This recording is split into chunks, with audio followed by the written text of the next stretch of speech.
ලස්සනින් ගන්න. නැද්ද? අයිසට සතු නේද? මොකක් ආවා කියලා ඊට පස්සේ මිනිස්සු දුවන්න ගත්තේ. ගම් වතුරක් එනවා.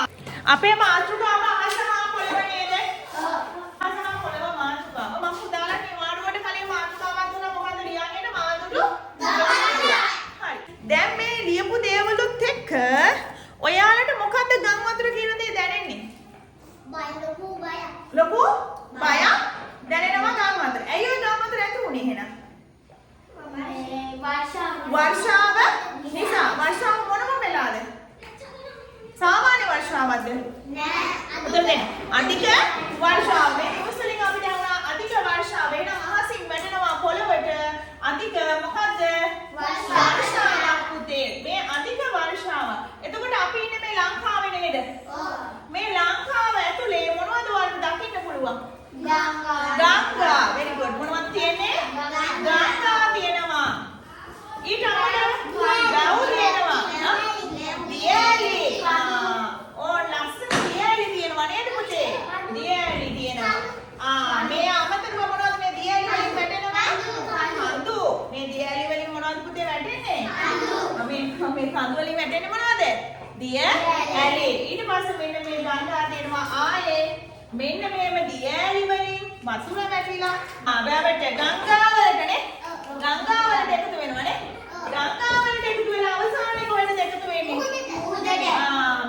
මේ මුහුදට එකතු වෙනවනේ මේක අපි ලංකාවට ඇතුළේ කියමු කොහොම අපි ඊට පස්සේ මේ ලංකාව වටේදී මුහුදට එකතු වෙනවද නැත්නම් ඉතින් එකතු වෙනවා පුතේ එනම් මේ දියැලි සාමාන්‍යයෙන් තිබ්බනේ ලංකාවේ ලස්සන දියැලිනේ දැන් මේ දියැලි වල පාට සාමාන්‍යයෙන් කොහොමද තිබ්බේ सामान्य वाला देखो तिप्पा मगर वीडियो पे नील पाट तामना सुदु पाट तिब्बने पेन दादा ලස්සනට වැටුණාද නැද්ද නිකන් මොකක් වගේද වල දැන් මේම ලස්සන දියැලක් වැටෙද්දි සුරංගනාවියක් වගේ නේද මොකක් වගේද නිකන් රැජිනක් වගේ නේ ලස්සනට වතුර වැටුණාද නැද්ද වැටුණා පුතේ ඒක රැජිනක් වගේ hina වෙවි මේ වතුර වැටුණානේ ගඟට වැටුණා එතකොට දැන් වැස්ස මොකද උනේ එකපාරටම අපේ ලංකාවේ මොකද උනේ එකපාරටම වැස්ස අඩු වුණාද වැඩි වුණාද එකපාරට වැස්ස වැඩි වුණා එකපාරටම වැස්ස මොකද උනේ පුතේ වැඩි වුණා දැන් ඔන්න අධික වර්ෂාවක් ආවා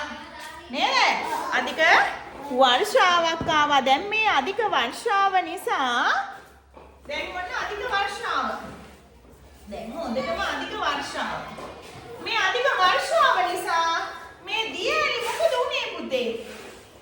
සුදු පාට මොකද දියැලි වල දැක්කේ? මොකද උනේ? දුඹුරු පාට වුණා. එහෙම. මේ ගංගා මොකද එක පාට වෙන්න ගත්තේ? දුඹුරු පාට වෙලා මේ ගංගා මොකද වෙනදා වගේ ගලන්නේ? පිටාර ගැලුවා. මොකද වචනේ? පිටාර ගැලුවා. දැන් පුතේ මේ ගඟ වචනේ හැරුණා මොකක් කියලාද?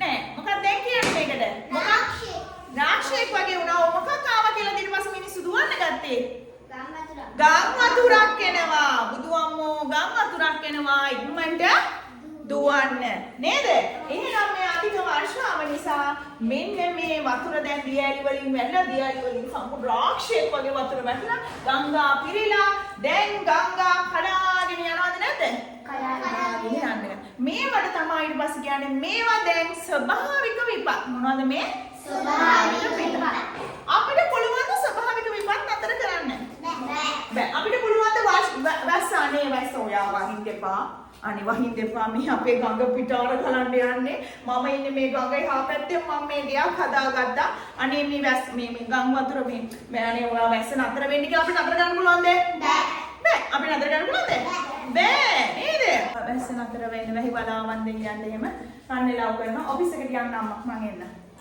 මේ කන්නේ ලව් කරනවද නැද්ද කන්නේ ලව් කරනවා එතකොට පුතේ දැන් මෙතන දැන් ඔන්න වැස්ස අපිට නතර කරන්න පුළුවන්ද අපිට මේ දේවල් පාලනය කරන්න පුළුවන්ද බෑ හැබැයි දැන් මේ වැස්ස වැඩි වෙනවත් එක්ක දැන් ඔන්න අපේ ගඟ උතුරන්න ගත්තා දැන් මේ තිබ්බ කන්දට මොකද උනේ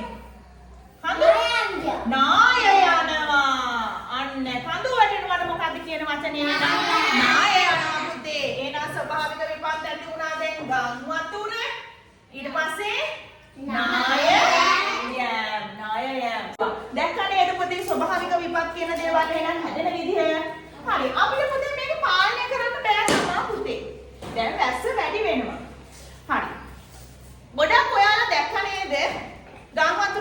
ගෙවල් කඩාගෙන ගිහිලා තිබ්බා.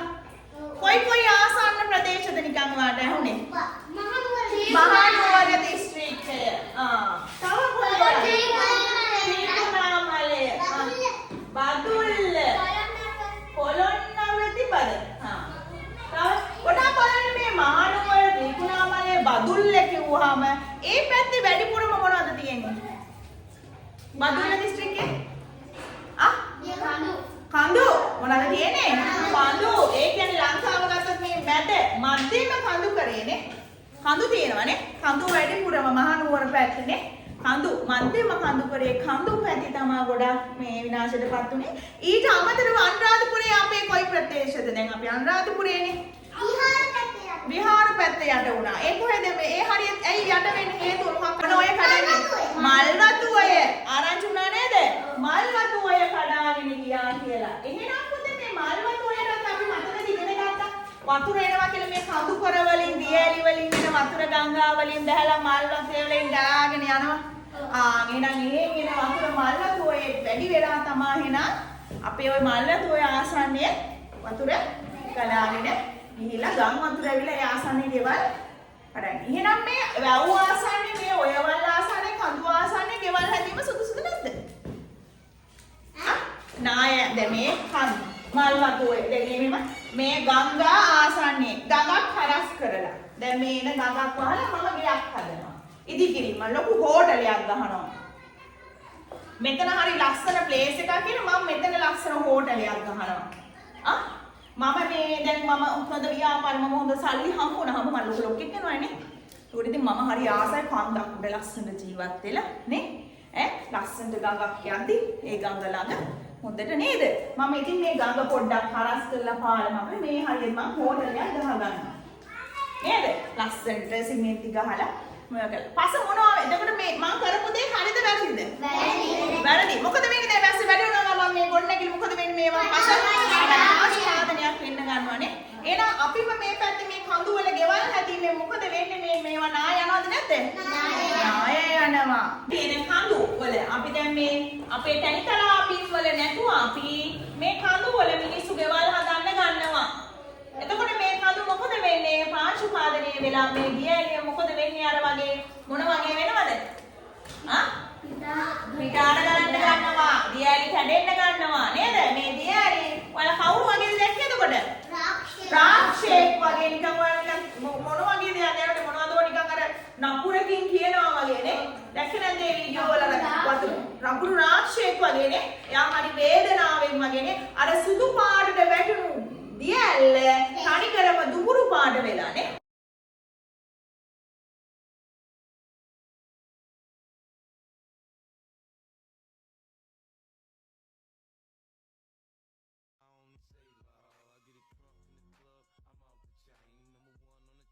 සුදු පාට නිකන් අපි රැගිනක් වගේ දැකපු දියැල්ල රාශියක් වගේ වෙලා එයා තනිකර රෞද්‍ර වෙලා නේ. තරහ වෙලා මුළු පැත්තක්ම ගිලගත්තද නැද්ද? ගිලගත්ත පුතේ. එතකොට මේකට හේතුව වග කියන්න ඕනේ සබහාදහම විතරක්මද? සබහාදහම විතරද මේකට හේතුව? අනිත් අය කවුද එනම වග කියන්න ඕනේ? මිනිස්සු මානව නේද? මිනිසුන් නේද? ගෙවල් හදන කණි මානව සම්පත නේද? මිනිස්සු වගේ කියන්න ඕනේ නම් මේ සබහාදහමට අයිති වෙනවා. මේ දියැලි කඳු ඊට අමතරව මොනවද මේ කොළ ගංගා මොනවද මේ කොළ පාණියෙන් අපිට පේන්නේ? ගස්වැල් නේද පුතේ? ගස්වැල් තුරුලතා පේනවා නේද? මේ කඳු වල තනිකරම කොළ පාටට නේද තියෙන්නේ? මේ කඳු වල සම්පූර්ණ තියෙන්නේ මොනවද? කොළ පාටට ගස් නේද? එහෙනම් පුතේ මේ ගෙවල් හදනවා වෙනුවට මොනවද කරන්න ඕනේ? ගෙවල් හදනවා වෙනුවට මෙතන යම් දෙයක් අපි කරන්න ඕනේ. මොනවද කරන්නේ? ගස් හිටවන්න ඕනේ. මොකද කරන්න ඕනේ? ගස් හිටවන්න ඕනේ. අපි මේ වගේ තැන්වල ගස් හිටවන්න ඕනද නැද්ද? හිටවන්න ඕනේ. අපිට එතකොට පරිසරය ආරක්ෂා කරන්න පුළුවන්ද බැරිද? පුළුවන්. මෙන්න මේ තැන්වල හොටෙල් මේ අනවශ්‍ය ඉදිකිරීම් කරන්න නැතුව මේවල එතකොට මිනිස්සුම ගිහිල්ලා ඒවට නේද තෙල් දාලා පොලිතින් දාලා ඒවා විනාශ වෙලා තවත් ඒවා විනාශ වෙනවද නැද්ද? ඒවා දිරන්නේ කියලා. මම ඔයාලට පාඩමක් කියලා දුන්නා මතකද? වතුර හොම ගලාගෙන යන එක වළක්වන්න නම් අපි මොනවද හිතවන්න ඕනේ කිව්වේ? තනකොළ හිතවන්න ඕනේ කිව්වා. හැබැයි මේ ගෙවල් ගොඩනැගිලි සිමෙන්ති දානවද? සිමෙන්ති දානවා. එතකොට තවත් ඒවා විනාශ වෙනවද නැද්ද? විනාශ වෙනවා නේද? පාංශු ඛාදනය වැඩි වෙලා තවත් ඒ ගොඩ නැගිලි කඩාගෙන පල්ලෙහා පහත් දින් වල ඉන්න මිනිස්සු විනාශ වෙනවද නැද්ද? විනාශ වෙනවා පුතේ. එහෙනම් අපිට මේක යම්තාක් දුරකට හරි අඩු කරගන්න නම් අපිට මොකද කරන්න පුළුවන්? මේ සබහායක විපත් අඩු කරගන්න නම් මොකද කරන්න පුළුවන්? ගස් හිටවන්න ඕනේ. මොකද කරන්න ඕනේ?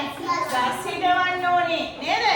දියවිලි වලින් ගංගා වලින් මේ ගංගාවල් හරස් කරලා පාරවල් ඉදි කරලා හරියනවද එහෙනම්? නෑ. මේ ගංගාවල් හරස් කරලා ගෙවල් ඉදි කරලා හරියනවද? නෑ. ඒව වළක්වන්න ඕනද නැද්ද? වළක්වන්න ඕනේ. එහෙනම් අපිට පුළුවන් මේක වළක්වා ගන්න රුක් රෝපණ වැඩසටහන ක්‍රියාත්මක කරන්නනේ. රුක් රෝපණය කරන්න ඕනේ පුතේ.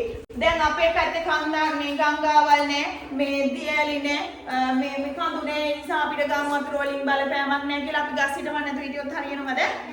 නෑ. අපි ගස් හිටවන්න ඕනද නැද්ද? හිටවන්න ඕනේ. දැන් නොඇස්සක් නිසා නෙමෙයි ඊට පස්සේ අපිට වෙන්නේ බැරි වෙලාවත් වැස්සෙන් පස්සේ ඊළඟට කවුද අපිට බලපෑම් කරන්නේ? කවුද මෙයා? ඊර. දැන් ඔන්න අපි එනවා ඒක තමයි මේ වැස්සට වගේම වැස්සෙන් ඉරෙන් අපිව ආරක්ෂා කරන එකම කෙනා කවුද මේ? තුරු ඉර කවුද මේ ආරක්ෂා කරන්නේ? තුරු ලතා. එහෙනම් මෙන්න මේ ස්වභාවික මේ අහසින් ලැබෙන වර්ෂ මේ ඉරෙන් ලැබෙන ඉර නේද? ඉරේ ලැබෙන රස්නය ඒ දේවල් වලින් මේ අපිව ආරක්ෂා කරන එකම කෙනා එකම දේවල් ගස් වලදී ඒවා රෝපණය කරලා තියෙනවා අපි ආරක්ෂා වෙනවද නැද්ද? හිතන්නකෝ දැන් වැස්ස නෙමෙයි. හරි. එහෙනම් ඕන් දැන් ඉර මාම එනවා. ඉර ඇවිල්ලා ඔන්න එක දිගටම වැස්ස නැතුව පායන්න ගන්නවා. කනිකර කොළ පාර නැති වෙලා, කහ පාට වෙලා නේද? මැරිලා එන දැන් ඉර රස්නෙට වැඩි. දැන් තමුන් ගසුත් නැහැ. සම්පූර්ණ ගසුත් නැහැ දැන් වැඩිපුරම. දැන් ඉර මාම නිසා ඊළඟට ඇති වෙන ස්වභාවික විපත මොකක්ද අපිට? ගස් ගන්න. මොකක්ද පුතේ වචනේ? නියගයක් එනවා. very good පින්නද? මොකක්ද එන්නේ ඊළඟ ස්වභාවික විපත? නියගයක් එනවා. දැක්ක නේද එහෙනම්? මේ හැමදේම සබහදහම විසින්නේ අපි එන සබහදහමට ආදරය කරන්න ඕනද නැද්ද පෙටියෝ? ආදරය කරන්න පුළුවන්. ආදරය කරනවා කියලා අපි කොහොමද යාළුවට ආදරය කරන්නේ? යාළුවා කොහොමද කැමති අපි ආදරය කරනවද? වතුර දාන්න ඕනේ, ගස් හිටවන්න ඕනේ. පොලිතින් බිම දාලා හරියනවද? නෑ නේද? පොලිතින් බිම දාලා හරියන්නේ නැහැ. ප්ලාස්ටික් පොලිතින් තියෙනවා නම් ඒවා දිරන්නේ නැති දේවල් නේද? ඒවා වෙනම දාන්න ඕනේ. දිරන දේවල් තමයි පරිසරයට දාන්න ඕනේ. ඒකට ඒවා කාබනික පොළ ගස් වල පුළුවන් තරම් හදන්න ඕනද නැද්ද? හදන්න ඕනේ. ලංකාව හරිම ලස්සනයිද නැද්ද? ලස්සනයි. තනිකර කොළ පාටට නේද ලංකාව පේන්නේ දියැලෙත් පේන්නේ හරි ලස්සනයි පුතේ. එහෙනම් මේ ඉරමාමගේ මේ වැස්සෙන් අපිව අනවශ්‍ය විදිහට බලපෑම එයාලා වුණත් අපිට ආදරය කරනවද නැද්ද මේ අපි ගස් වැල් හිටවල පරිසරයට ආදරය කරනවා නම්? ගොඩක් මේ කඳු වල කවුද ජීවත් වෙන්නේ? සත්තු. සත්තුන්ට මනාදරයක් වෙනවා. අපිට ගෙදරක් වෙනවා. අපිට තියෙන තැන්ත ලැබුණ වල අපිට හදාගන්න පුළුවන්. සත්තු ඉන්නේ. සත්තු පුළුවන් අලි ගෙනලා අපේ ගෙවල් අස්ස දාගන්න? පුළුවන්ද? නෑ. පුතේ අපි ගිහිල්ලා කෑලි කරනවා. අලි මොකද වෙන්නේ එතකොට? අලි එනවද නැද්ද පාට? ගෙවල් හදන්න ඉතින් අනේ උන්ගේ තියෙන ගෙවල් හදාගෙන උන් කැලෑ ඇතුලේ ඉන්නේ. අපි එලි කරනවා. උන්ට කැලෑවක් නැති වෙනවා. උන් ඇවිල්ලා අපේ ගෙවල් අස්සරින් ගන්නවා. නැද්ද? අයිසක සත්තු නේද? කුරුල්ලොන්ට කූඩු කඩුවාම උන්ට යන්න තැනක් නැති වෙනවා. යාලා වනාන්තරයිදි මේ සබහදහම අයිති සත්තුන්ට වගේම මිනිස්සුන්ටත් අයිති. හැබැයි මිනිස්සු තමයි ඒක ආරක්ෂා කරගන්න ඕනේ. සත්තුත් ඉන්න ඕනද නැද්ද? එන්න ඕනේ. පුතේ මොකක් හරි කරදරයක් ආපු ගමන් ඔයාලා ගෙදර මොකක් හරි කරදරයක් ආපු ගමන් කවුද පණිවිඩය කියන්නේ? ගෙදරින් සත්තු නේද? අපිට වැස්සක් එන ගමන් වැහිලියක් කියනවා නේද පණිවිඩේ? පුතේ සත්තුත් ඕනද නැද්ද? ඕනේ. මේ ගම් වතුර නිසා එනම් සත්තුත් විනාශ වුණා. මිනිස්සුත් විනාශ වුණා. දේපල විනාශ වුණා. ලොකු විනාශයක් නේද? ඒ විනාශය වුණාට පස්සේ රටට හානියක් වෙනවද නැද්ද? හානියක් වෙලා තියෙන්නේ. ඊට පස්සේ කවුද අපිට උදව් කරේ? ටීචර්. මමත් උදව් කරානේ. දැක්කද? අසන්න කට්ටියට ගිහිල්ලා මම උදව් කරා. මම ඔය පුළුවන් විදියට ගිහිල්ලා අපි උදව් කරා. ඊට අමතරව තව කවුද පුතේ උදව් කරේ? ඒ වගේ එක එක ආයතන වලින් උදව් කරානේ. තව දෙරණ ඒ වගේ වීඩියෝ මේ අපේ රටේ තියෙන වේදාන මීඩියා ආයතන වලින් තව මිනිස්සු කට්ටිය උදව් කරා නේද? ඊට අමතරව පිට රටින් ආධාර ලැබුණාද නැද්ද? ලැබුණා. එහෙනම් අපිට ඊට පස්සේ විදේශ ආධාර මොකද අපේ සිද්ධ වුණාද නැද්ද? අපිට විදේශ ආධාර ඉල්ලන්න සිද්ධ වුණා අපේ රට ගොඩනගන්න නේද? බලන්න අපි පොඩි වැරද්දක් කරපු නිසා අපේ රට ඉහළට යන්න තිබුණ එකක් නේද වැළැක්ුණේ. එහෙනම් අපි මොකද කරන්න ඕනේ මේ දේවල් වළක්වන්න නම් පුතේ? මොකද කරන්න ඕනේ මේ ස්වභාවික ගස්වැල් රෝපණය කරන්න ඕනේ. ඒ තරම් ස්වභාවදාමට ආදරය කරන්න. ගහක් කපන්නවත් හිතන්න එපා. ගහක් කොහොම හරි අදිසියකට කපනවා නම් එතන ගහක් හිටවන්න ඕනද නැද්ද? හිටවන්න ඕනේ. මම හැමතිස්සෙම කියනවා නේද මේ මල් පැල වලට වතුර දාන්න කියලා. ඒ මල් පැල වලට වතුර දාන්නේ ලස්සනයිද නැද්ද පන්තිය? හරි ලස්සනයි. අපි අර ලස්සන කාලේ හදලා තියෙදි පන්තිය මොකද දැම්මේ අපිට? සීතලන් දැනුණා නේ? අපිට හරිය සිසිලසක් දැනුණාද නැද්ද? දැනුණා. මේ වගේ තමයි අපිට එයාලගෙන් ගොඩාක් ප්‍රයෝජන තියෙනවා. එයාලට පණ වගේ ආදරය කරන්න කියන්නේ ඒ නිසා නේද? එහෙනම් පණ වගේ රැක ගන්න ඕනේ පුතේ. ඒව රැකගත්තේ නැත්නම් අපේ පණ නැති වෙනවද නැද්ද? පණ නැති වෙනවා. එහෙම වුණොත් නම් පණ යනවා අපේ නේද? මේවා විනාශ වෙනවා කියන්නේ අපේ පණ යනවා. එහෙනම් අපි මේ ගස් වැල් හිටවලා අපේ පරිසරය ආරක්ෂා කරන්න ඕනේ. එතකොට එහෙනම් එළදොල ගංගා බෝගවගක් හදු නේද? ඔය දේවල් එන අපේ මිදුල ගඟක් වෙලා වතුර ගලනවා. අලංකාරයි නේද? වැස්ස වහිදී ඇත්තටම හරිම අලංකාරයි නේද පුතේ? හැබැයි මිනිස්සුන්ගේ ක්‍රියාකලාප නිසා ඒ අලංකාරත්වය මොකද උනේ? විනාශයකට පෙළෙනවද නැද්ද? පෙළුණා නේද? දැන් ගඟක් වෙලා වතුර ගන්නවා කොහොමද කියන්නේ? බල දැන් ආයේ කාලේ දැන් මේ ගිය පහුගිය දවස් ටිකේ කොහොමද එනක් කියන්නේ? අපේ ගමම ගඟක් වෙලා ගම් වතුර ගලනවා. දැන් අපේ මිදුල ගඟක් වෙලා වතුර ගලනවා. අපේ ගමම ගඟක් වෙලා ගම් වතුර ගලනවා. ගමම යට වුණානේ. මේ කියන්නේ මේ අපේ පැති නෙමේ පිට පැති වල නේද? සාමාන්‍යයෙන් අපේ වෙනදා මිදුලනේ වැස්සට යට වුණේ නේද? මිදුල තමයි අපි වතුර යට වෙන්නේ. මිදුලනේ පුතේ වැස්සාම වතුර යට වුණේ. දැන් මේකත් එක්ක මොකද වුනේ? වැස්ස නිසා මුළු ගම සමානින් යට වෙලා ගියා නේද?